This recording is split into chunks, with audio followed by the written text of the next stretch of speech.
Hello, are you there?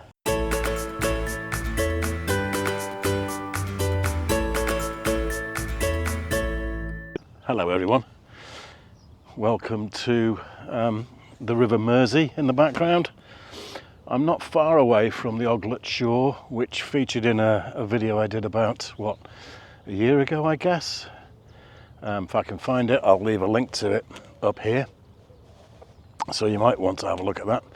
But we're about a couple of miles further north on the same estuary as the Oglet Shore. But I've come down here now. This is Garston, technically. Garston Old Dock. Now, I might be wrong, but from what I'm looking at behind the camera, and I'll show you very shortly, it's the remains of some old industrial dockside, that's for sure. And in a nutshell, it's right up my street for photography. I've come out today with the Pen F, and I've also come out with a little infrared converted GF1 with the 14mm Panasonic Lumix, the f2.5 pancake lens. My intention really is to do as much as I can with regard to infrared today as is possible, and the Pen F will just be a backup for normal full colour images, I think. But I'm just going to spin slowly around because no doubt I'm in partial shadow, if not complete silhouette, so that you can see the old industrial remains behind me. Got a couple of Canada geese flying by. It's a glorious morning. It's about 20 degrees, it's 10:30 a.m. Very light breeze. Perfect. Not so perfect for photography, but pretty good for infrared. We've got blue skies, we've not got any big fluffy cotton wool clouds, but we do have some very high, what I guess you'd call them cirrus, something like that, wispy stuff, which should nevertheless render pretty well in infrared. So let's see what we can conjure up. Probably don't have any need to tell you what interests me about all this lot. The rusty metalwork, the graffiti, the angles, the textures. It's just everything about it, really.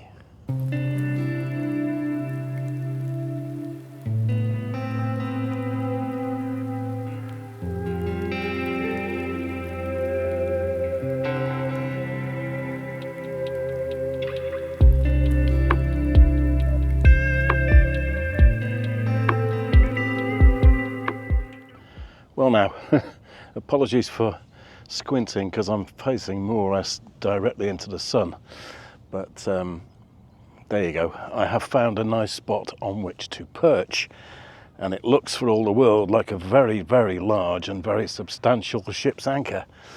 Might be wrong, but I'll take some stills of it after I've done this little piece of video. My kind of area, long forgotten. Obviously, at one stage, a quayside jutting out into the River Mersey. Goodness knows how many years it's been since it was last used. Behind me, you can see the current, I think it's Weaver, the Weaver dock, and beyond that, the current port of Garston.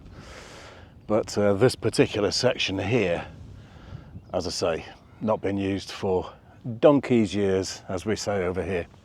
So I found it by studying Google Maps, which is a standard thing for me. As you may or may not know, I rely on public transport, so I got my local bus, and about a 10-15 minute walk away from the nearest bus stop gets me here. So I don't think I can complain too much about that, really.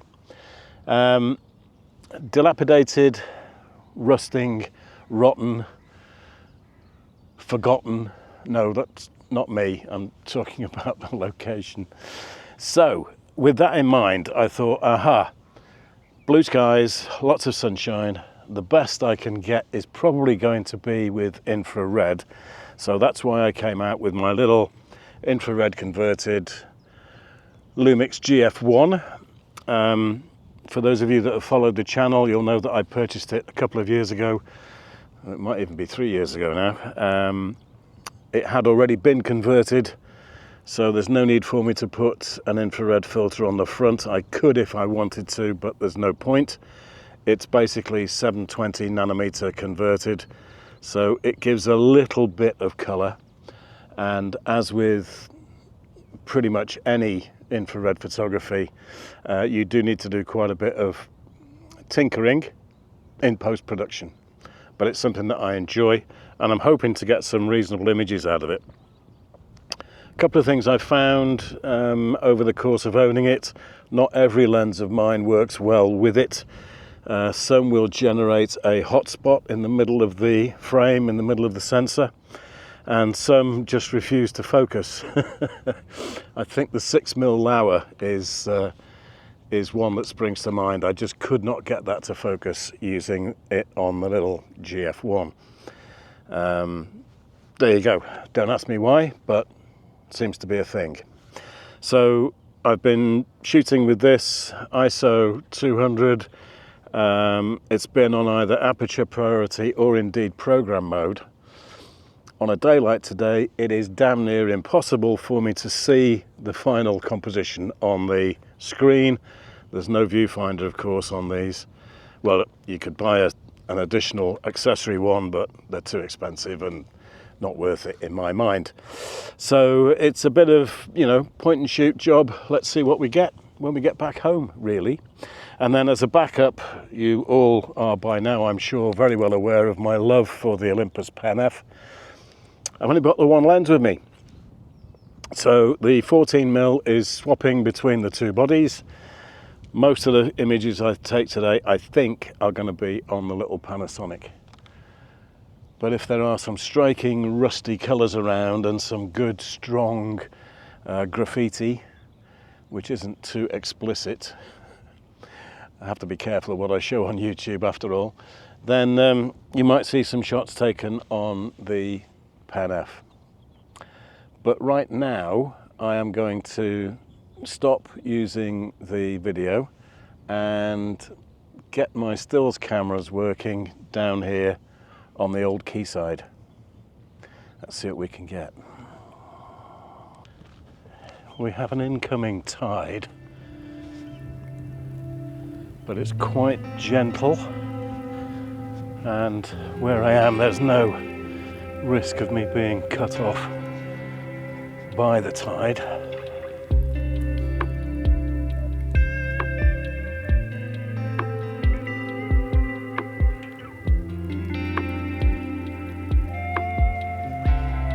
And just look at these old rusting plates.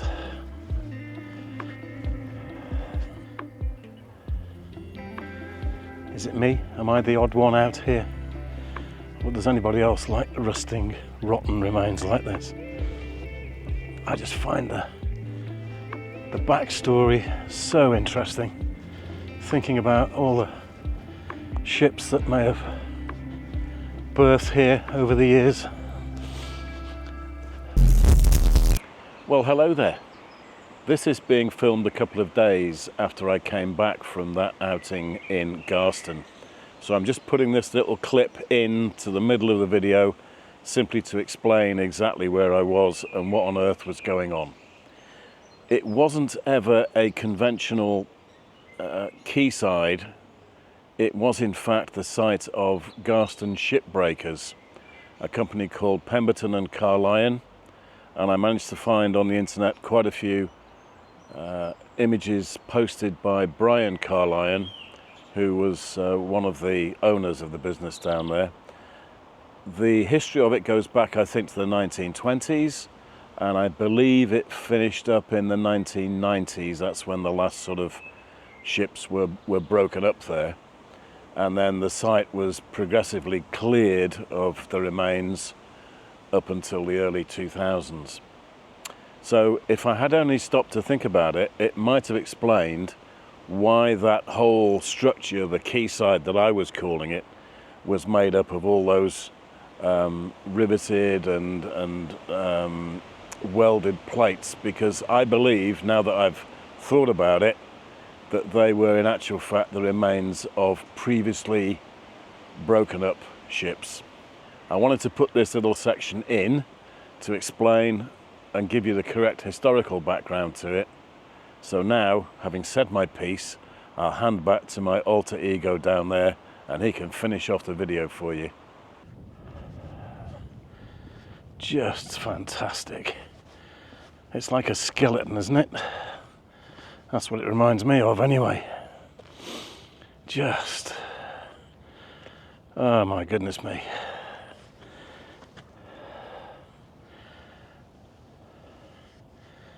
The textures and the colours in this are just mind-blowing.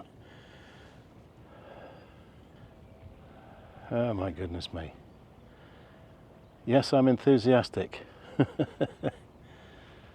Time to do some more stills.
Needless to say, although I am safe standing where I am right now, there are areas of this rusting steel which really don't look safe enough to support my weight, and it pays to be careful.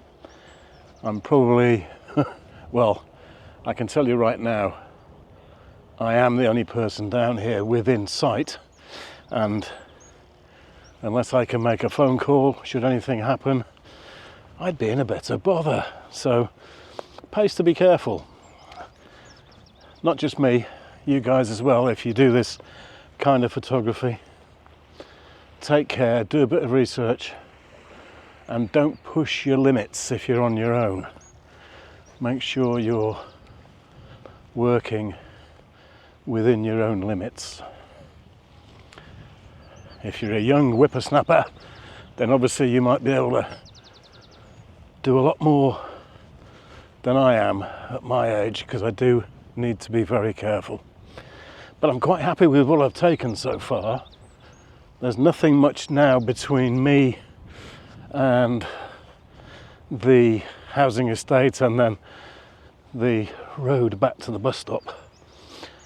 But I think I might try and get down a little bit lower to the shoreline. There are some old metal hawsers down there which could photograph well in colour. Now, if I can find somewhere to stand the little Osmo in safety. Face track enabled. Hello.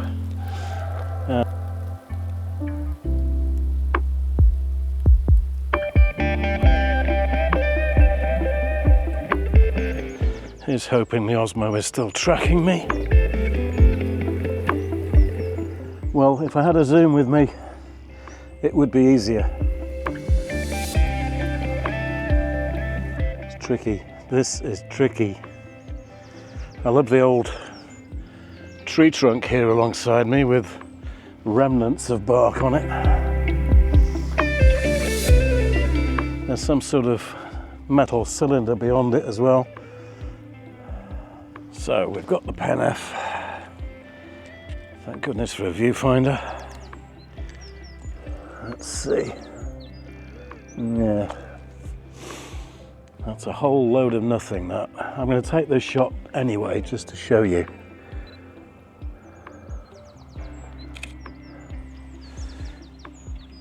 There's no real form in this. I'm too far away. So I'm going to move closer and see if I can produce something that's actually worth keeping. There's a lot of different textures and colours going on here. We've got some shark's eggs wrapped up in the cable from previous high tides, obviously, and some old blue nylon rope. So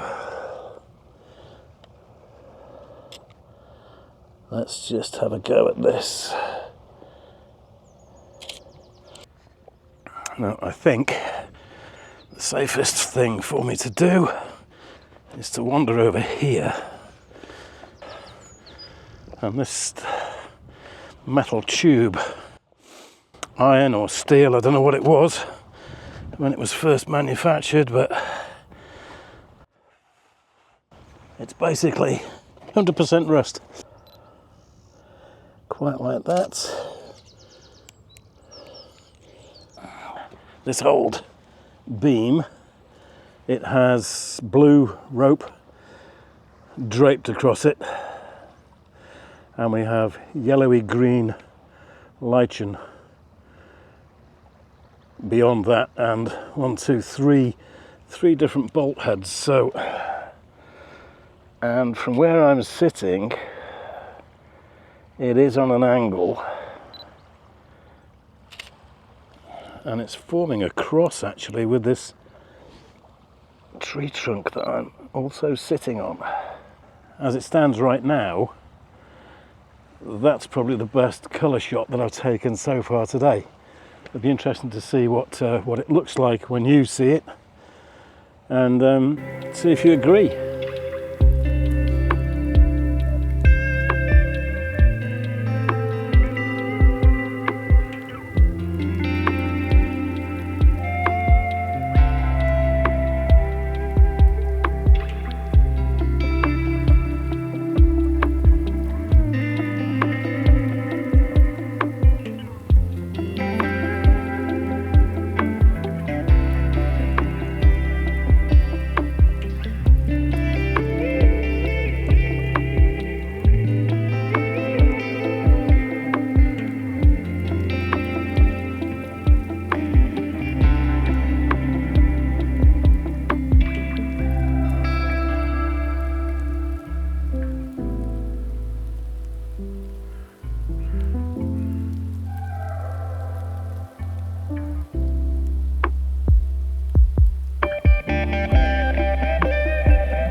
Well, I've enjoyed my little stroll down here this morning. First time I've been here ever, and I hope, fingers crossed, that I've got some reasonable images to show you. So from a very sunny and very warm Garston, I'm going to say enjoy your photography for a change, and I'll see you all next week. Take care. Bye for now.